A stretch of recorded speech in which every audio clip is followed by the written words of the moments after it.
what you hope for. I don't even have the conscientiousness to sit down and do self-authoring. I bought it over a year ago and haven't opened it. What the hell is wrong with me? Well, lots of things probably, because there's lots of things wrong with everybody. But let's not go right for the jugular, you know. Let's assume that the problem is relatively simple before we assume that your character is beyond salvage, which is also something I would recommend if you're arguing with your wife or your husband or your partner, you know. Assume that their character can be salvaged. It's a good way to start the argument. So I would say, why don't you have a smaller goal? You know, so if you notice that you're not doing something, I'm not doing the self-authoring program. Well, maybe it's daunting to you, you know, or maybe you're not very disciplined, or maybe both, or maybe 6 other things. Who knows, right? Maybe you're angry that you spent money on it. There could be any number of reasons. Maybe you don't want a better life. Maybe there are things in your past you don't want to look into. Maybe you're afraid of your personality. Maybe you're terrified of the future and you don't want to think about it. God, any of those things could be true. But what you want to do is first notice that you're not doing it. It's like, oh, I'm not doing this. Well, I must be going about it wrong.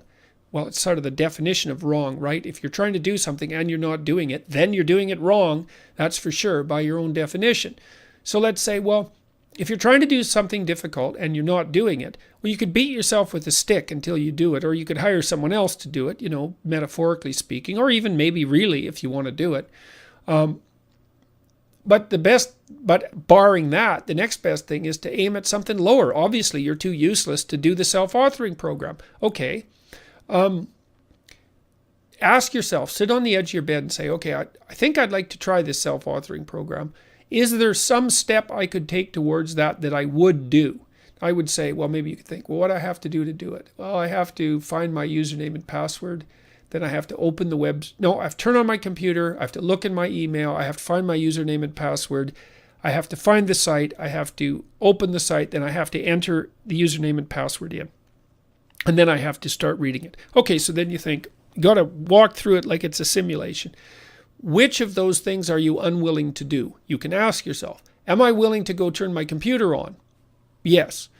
Am I willing to open my email? Yes. Am I willing to search through my email for the username and password? Well, I'm a bit worried about that because I bought it a year ago. I'm not sure I'm going to be able to find the username and password. Okay. Do you think you can handle that potential disappointment and frustration?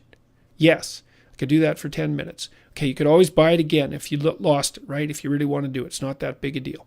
Okay, so it looks like I'll turn on the computer. I'll sit down, I'll turn on the computer, open my email. I'll look for the username and password, and I'll buy it if I can't find it. That's a possibility. Will you actually do those things? Like, would you do them right now? Yeah, I think I'd do that. Would you also put the username and password into the program itself? Well, then you feel a little resistance. You think, well, maybe I do that, maybe I wouldn't. Okay, would you put the username and password into the program and start reading? It's like, nope, that's too much. It's like, okay. Then you might think, well, if I wasn't such a useless son of a bitch, I'd just sit down and do the whole thing. It's like, yeah, maybe, but you are exactly that useless kind of son of a bitch. And so you can ask yourself politely what you're willing to do. You might find that you're willing to open the damn program and put the username and password in and like look at the first sentence. And that's a big accomplishment. It's like you could take yourself out for dinner for managing that. And I'm not being cynical. It's like, way to be, you opened it. That means you have to get over your anticipatory anxiety. Like that's a big deal. Maybe that's enough for the day. If you find that you're not doing something that you know you should be doing, ask yourself, like seriously, like you would ask someone else, like you'd ask someone you care about, like you'd ask someone you'd listen to, what it is that you're willing to do. You won't clean up your room. Okay. Will you clean up your closet? No. Will you look in your closet and like think about some things that you might clean up if you did it the next day? It's like, yes. Well, there you go. Successful negotiation. You know, you're not your own slave and you're not your own tyrant. You have to deal with yourself. You have to negotiate with yourself, just like you'd negotiate with another person. So that means you got to take your stubborn idiocy the way you find it. You got to accept it. And then you have to ask yourself, like you'd ask a really bratty 9-year-old kid, what you might be willing to do to put another foot forward. And then you have to do it. Small as it is. In humility, because you're so damn useless, that was the best you could manage. It's like, well, it's better than nothing. So it's good enough.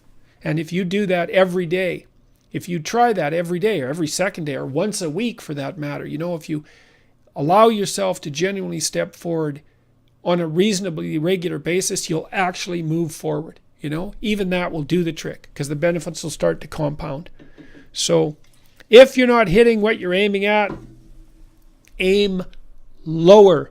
Move closer to the target until you can hit it. Until you can hit it with a little bit of effort. And accept that as your starting point. At least that's good. You found your starting point. Hooray. Hooray, you're on the path. Good for you, It really, I'm serious about that. My wife